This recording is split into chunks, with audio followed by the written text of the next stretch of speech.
अस्सलाम वालेकुम दोस्तों, कैसे आप? उम्मीद है आप सब ठीक हो, हैरियत से होंगे। फिर हाज़िर है एक नई वीडियो के साथ। आज का वीडियो है वॉशिंग मशीन मोटर के हवाले से कि इसका बेरिंग किस तरीके से चेंज करेंगे। जब ये बेरिंग ख़राब हो जाती है तो बहुत साउंड करती है और बहुत शोर करती है। तो अब हम इसको बेरिंग चेंज नहीं करेंगे तो ये मोटर को वेल्डिंग को हीटअप कर लेगा और मोटर भी जल जाएगा। आपने इसकी साउंड सुनी, कितना ज़्यादा साउंड कर रहा था। तो अगर इसकी बेरिंग टाइम के हिसाब से, जैसे कि थोड़ा थोड़ा साउंड स्टार्ट कर लेते हैं, फिर हम उसको बेरिंग चेंज नहीं करते, उसके बाद ये थोड़ा और बढ़ा देती है। बाद में अगर बेरिंग टूट भी जाता है तो फिर मोटर इसका गर्म हो जाती है, जल जाती है, वेल्डिंग हीटअप हो जाती है। तो टाइम के हिसाब से बेरिंग को चेंज किया तो आपका खर्चा कम आएगा और आप इसको इंशाल्लाह घर में भी कर सकोगे। आप लोगों के सामने मैं ये तरीका कर लूँगा और आप लोगों के सामने खोल के बेरिंग चेंज करने का। तो पूरा आप मेरे साथ रहिए, वीडियो लास्ट तक देखना, तो इंशाल्लाह आप सीख सकोगे। घर में भी इंशाल्लाह आप मोटर को बेरिंग चेंज कर सकोगे और बहुत इजी काम है और ज़रूरी काम है, क्योंकि वॉशिंग मशीन हर घर का इस्तेमाल का चीज़ है और बेरिंग तो इसका ख़राब होने वाला है, क्योंकि जब चलेगा तो ख़राब भी होगा। फिर हम इसको तरीका नहीं मालूम तो हम ज़्यादा चलाते हैं तो मोटर जल जाती है और फिर हम ज़्यादा नुकसान में आ जाता है। फिर पूरा मोटर को नया ख़रीदना पड़ता है या बेरिंग चेंज करके मोटर को वेल्डिंग करना पड़ता है, तो ज़्यादा खर्चा आ जाता है। तो जब भी ये वॉशिंग मशीन से निकाल रहे हैं तो उसका तरीका तो मुमकिन आपको मालूम होगा नहीं है, तो बता सकते हो, उस पर भी वीडियो बनाऊंगा। इस पर वॉशिंग मशीन से निकाल के इसके एक पुली होती है, पुली निकाल के अभी इसके 3 स्क्रू है।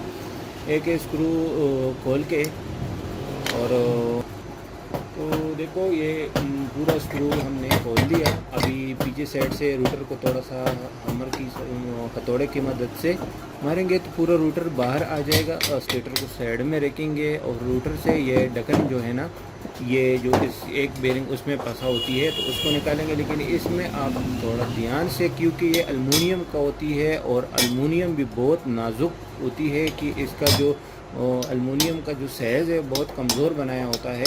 आजकल जितना भी मोटर आता है ना वॉशिंग मशीन में, आप लोगों ने अक्सर देखा भी होगा, खोला भी होगा मुमकिन, बिल्कुल एक पेपर की जैसा बनाया होता है कि कोई बंदा उसको सही ना खोले और उसको खोलने के टाइम टूट जाए कि बस दूसरा मोटर खरीदे।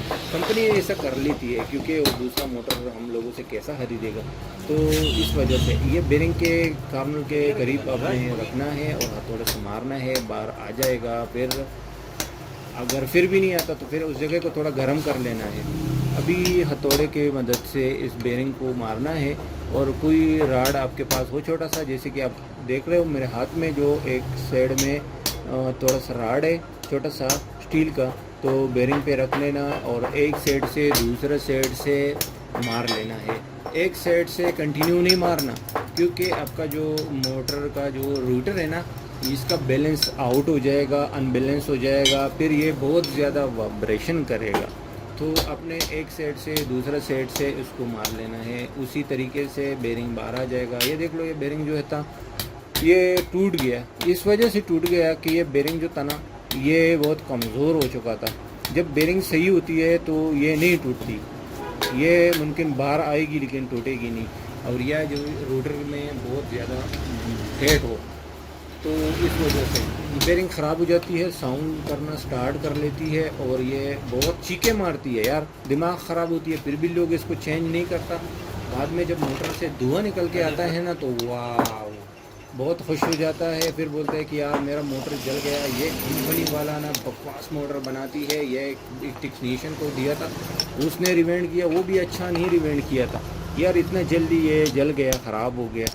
तो हम अपने आप को नहीं देखते कि यार इसने कितना चीखे मारी, बेरिंग ख़राब हो चुका, टूट गया था, लेकिन बेरिंग चेंज नहीं करते थे। इसके जो लोड होती है वो वेंडिंग के ऊपर आ जाती है, वेटिंग जो उसका वेंडिंग है वो जल जाती है। तो इस तरीके से रूटर को एक साइड पे दूसरा साइड पे घुमा के और बेरिंग को सब तरफों से मार लेना है तो ये बाहर आ जाएगा। क्योंकि ये हम कूलर से करती है, आपने कूलर का नाम सुना होगा, मुमकिन देखा होगा, लेकिन इस वीडियो में हम कूलर से इसलिए नहीं निकालते कि घरों में कूलर मौजूद नहीं होती। ये हथौड़ा तो हर घर का चीज़ है, घर में इस्तेमाल होने वाला चीज़ है, तो हथौड़ा हर घर में मिलेगा और ये स्टील का राड भी मुमकिन मिल जाएगा, लेकिन जो कूलर है नहीं मिलता। इस वजह से हम इसका राड से निकालने की कोशिश करें कि आप लोग उसी तरीके से पता चल जाए कि आप उस ऐसा नहीं कि आप फिर मोटर को खोल के फिर कूलर के पीछे घूमोगे। अभी कूलर तो मिलेगा नहीं आपको, इस वजह से। अभी इसका दोनों बेरिंग हमने निकाल दिया और इसको अभी हम नया बेरिंग उसको डालेंगे। और जब भी आप इसको नया बेरिंग डालते हो तो आपने ध्यान रखना है और देखना है कि अच्छा कंपनी वाला बेरिंग उसमें डालो। जब ख़राब बेरिंग होती है, कंपनी लोकल होती है, उसको क्या पहचान होती है, मुमकिन मैं इस पर एक वीडियो आप लोग के लिए बनाऊंगा, मुश्किल नहीं है कि आपने किस तरीके से पहचानना है कि ये बेरिंग असली है या 2 नंबर है। तो अभी फर्स्ट जो सामने वाला साइड है उस पर बेरिंग बहुत ज़्यादा टाइट था, तो हम फाइल की मदद से इसको थोड़ा रगड़ेंगे और उसका जो साइज़ तो में थोड़ा कमी लेके आएंगे कि इसका बेरिंग इस जगह पे आसानी के साथ फिट हो जाए और ज़्यादा टाइट ना हो। क्योंकि बेरिंग ज़्यादा टाइट भी हो तो फिर भी बेरिंग गर्म हो जाती है, अगर लूज़ है तो फिर उसको अनबैलेंस हो जाती है। जब कभी कभी मोटर जो हम स्टार्ट करते तो ऐसे स्टार्ट होती है जैसे कि स्टार्ट, मतलब एकदम स्टार्ट नहीं लेता, क्योंकि उसको अंदर जो कोयल होती है हर कोयल अपने तरफ खींचने का कोशिश करती है। तो इस वजह से आपने बेरिंग का जगह इतना लूज़ नहीं करना है कि बेरिंग बहुत लूज़ हो जाए। फिर बेरिंग को अंदर से कवर निकाल के अंदर देखना है कि इसके अंदर ग्रीस पड़ा है या नहीं। कभी कभार ऐसा हो जाता है कि इसमें अंदर ग्रीस जो होती है उसमें बहुत कमी होती है, फिर आपने उसको और ग्रीस डालना पड़ता है। तो आपने बेरिंग को ग्रीस चेक कर लिया, उसके ऊपर कवर लगा के फिर रूटर में फिट करके, और वही तरीक़ाकार है, हम इसके ऊपर पेप रख लेते हैं और मारते हैं। लेकिन अभी आपके सामने हम पेप नहीं, एक रूटर की मदद से फिट कर रहे हैं, क्योंकि आपको फिर आसानी हो। अगर आपके पास कोई एक चीज़ ना मिले तो दूसरे चीज़ से आप उसको आसानी के साथ बेरिंग को फिट कर सकते हो। लेकिन बेरिंग का अंदर का जो कर्नल होती है, मतलब अंदर का साइड जो होती है उसको मार लेना है। तो बाहर के साइड को मारोगे तो मुमकिन बेरिंग टूट सकता है या बैलेंस में कुछ गड़बड़ी आ सकती है। और एक साइड से नहीं मारना, एक और दूसरा सब साइडों से मारना है। फिर दूसरा बेरिंग उसी तरीके से डब्बे से निकालना है और डब्बे से निकाल के फिर दूसरा बेरिंग का ये जो है ना कीस से निकली, और फिर इसका हम करेंगे अंदर ग्रीस चेक। ग्रीस के लिए कवर निकाल दिया। अब ये देख लो, इसमें देख लो दोनों सेम कंपनी के सेम नंबर का बेरिंग है, लेकिन इसमें ग्रीस कम है। तो हम इसके और ग्रीस डालेंगे और उसको बराबर कर लेंगे, क्योंकि जब ग्रीस इसमें कम हो तो फिर ये फिर वही चीखे मारेगा और हमारा दिमाग खाएगा। तो इसमें हमने ग्रीस अच्छी तरीके से भर के डालना है कि ये बाद में यह गीला शिकवा ना करे बेरिंग हमसे कि हमारे अंदर ग्रीस ही नहीं था। ग्रीस डाल के सब फिट कर लिया, उसके ऊपर कवर लगा लिया, कवर को साइड में रख लिया, हाथ को पोंछ लिया। अभी इसको रूटर के अंदर करेंगे, एक साइड से दूसरा साइड से मेरे हथौड़े के हिसाब से देख लो, एक जगह पे नहीं मारना, सब जगहों पे कि ये लेवल के साथ फिट हो जाए। तो वही रूटर है और वही हमारा जो हथौड़ा और स्टील का राड है, हम एक साइड से और दूसरा साइड से इसको मारेंगे। रूटर को थोड़ा घुमाया फिर मार लिया, अभी थोड़ा घुमाया फिर मार लिया। इसी तरीके से आप लोगों ने भी बेरिंग को कर लेना है। अगर आपके पास वही साइज़ का जो बेरिंग के अंदर का जो होल होती है वही साइज़ का आपके पास कोई पेप मिला तो बहुत बेहतर है, उसको एक मार से आप बेरिंग को फिट कर सकते हो। बेरिंग को चेक कर लिया, रूटर में सही जगह पे पहुंच चुका है, और बाद में उसको घुमाएंगे कि कुछ गड़बड़ी नहीं है, साउंड भी नहीं है, सब सही है। इसको अपनी कवर में जो उसकी मोटर का ढक्कन है फ्रंट साइड वाला, उसको घुमाएंगे और फिर उसको फिट करेंगे। तो इसको अभी मारना है, लेकिन इसको भी यही एक साइड से नहीं, कभी एक कभी दूसरा, सब जगहों से थोड़ा थोड़ा मार के अंदर तक लेके जाना है। पेप अगर इस जगह पे होती है तो ज़बरदस्त होती है कि एक मार से ये अंदर चला जाता है और बैलेंस में चला जाता है। सही है, अभी अंदर फिट हो गई, सब सही है। अभी हम इसको स्टेटर में, रूटर को स्टेटर में फिट कर लेंगे। अभी मोटर के अंदर रख लिया, अभी थोड़ा थोड़ा मारेंगे। जो अपने जो नीचे वाला बेयरिंग था, फ्रंट साइड वाला नहीं, बैक साइड वाला बेयरिंग जो था, वो अपने जगह में फिट हो जाए।